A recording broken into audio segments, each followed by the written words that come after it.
और डिपार्टमेंटल भर्ती का नोटिफिकेशन यहाँ पे जारी हुआ है। सुबह मैंने वीडियो बना के बताया था कि स्टेशन मास्टर, जिसकी बहुत कम उम्मीद थी कि स्टेशन मास्टर की वैकेंसी आएगी, और अजमेर डिवीजन से अकेले अजमेर डिवीजन से 20 पोस्टों पर वैकेंसी आई है। अच्छी खासी वैकेंसी आप मान सकते हो। और साथ ही दोस्तों सीसीटीसी के 28 पोस्टों पर वैकेंसी आई थी। इसके बाद में जेई और टेक्नीशियन का भी नोटिफिकेशन जारी हो गया एलडीसी कोटे का। इसके अंदर देखेंगे कि कौन कौन से जो भाई लोग हैं वो एलिजिबल रहेंगे, क्या इसकी क्वालिफिकेशन रहेगी, सारी कुछ इस वीडियो में बात करने वाले हैं। और एलडीसी की जो भर्तियां हैं एक के बाद यहाँ पर नोटिफिकेशन जारी हो रहे हैं, तो अब जो है जीडीसी की बारी रहने वाली है, क्योंकि दोनों का जो एग्जाम का प्रोसेस है, हालांकि सिलेबस दोनों का अलग अलग है, लेकिन इनका जो प्रोसेस है आरआरबी ही कंडक्ट कराएगी।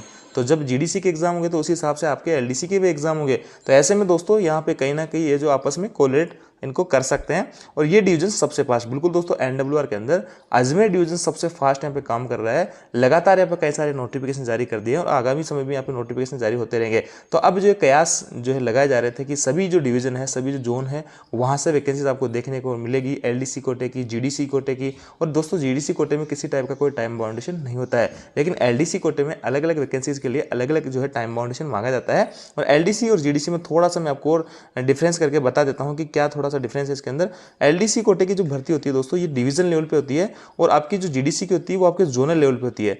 एलडीसी कोटे के अंदर एक पर्टिकुलर डिपार्टमेंट के लोग हैं उनको प्रमोशन का मौका दिया जाता है, जबकि जीडीसी के अंदर ऑल ओवर डिपार्टमेंट्स जो है यहाँ पे प्रमोशन का लाभ ले सकते हैं। तो जेई का नोटिफिकेशन देख लेते हैं। एलडीसी कोटे की है, कितने पोस्टों पर वैकेंसी आई है, क्या कुछ क्वालिफिकेशन वगैरह रखा गया। अब देखिए दोस्तों स्क्रीन पे आप नोटिफिकेशन देख पा रहे होंगे, ये है आपका डीआरएम ऑफिस अजमेर की तरफ से।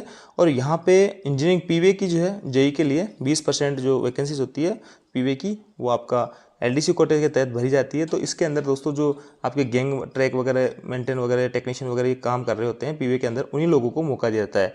पोस्ट हालांकि बहुत ही कम है, एक पोस्ट है।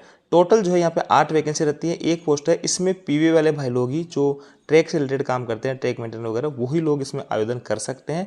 क्या कुछ क्वालिफिकेशन है, तो देखिए यहाँ पे एक पोस्ट पे है, हालांकि पोस्ट बहुत ही कम है, लेकिन दोस्तों कोई ना कोई तो एक पोस्ट में यहाँ पे सिलेक्ट होगा। इसके अलावा जीडीसी में भी आपको अच्छी खासी वैकेंसीज देखने को मिल सकती है। जीडीसी के अंदर ज़्यादा कोटा होता है, तो ऐसे में जीडीसी के अंदर आपको ज़्यादा वैकेंसी देखने को मिलेगी। तो ये एक पोस्ट आई है। यहाँ पे कैटेगरी में देख लीजिए कौन कौन इसमें फॉर्म भर सकता है।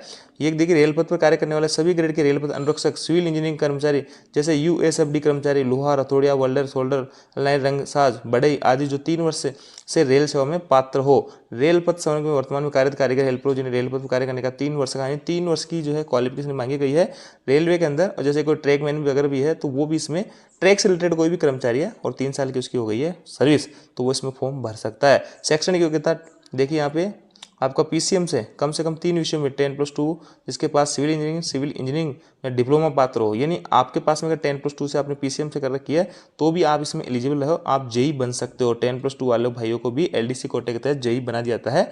और कई सारे साथी बनते भी है, कई बार 3-3, 4-4, 5-5 पोस्ट भी वैकेंसी के रूप में निकलती है किसी के डिवीजन में। परीक्षा का पैटर्न वगैरह क्या रहेगा वो सब चीज़ें इसमें दे रखी है। पीडीएफ में आपको टेलीग्राम ग्रुप में भेज दूंगा, लिंक इसका डिस्क्रिप्शन दिया, वहाँ से जाके आप देख सकते हैं। प्रशिक्षण चयन के उपरांत आपकी ट्रेनिंग वगैरह की जाएगी। मेडिकल श्रेणी इसमें A3 आपकी रहने वाली है।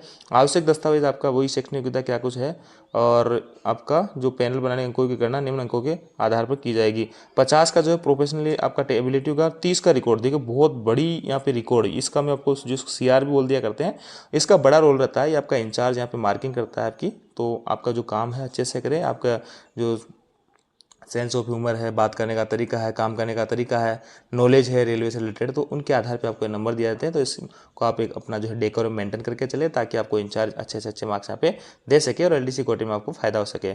और भी तमाम तरीके की चीज़ें दे रखी है, किस फॉर्मेट में आपको फॉर्म भरना है, ये फॉर्मेट है, सिलेबस वगैरह इसमें कवर है, सारी कुछ चीज़ आप देख सकते हैं। हालांकि पोस्ट बहुत ही कम है, एक पोस्ट है, और जीडीसी के माध्यम से आपको अच्छी खासी पोस्टें देखने को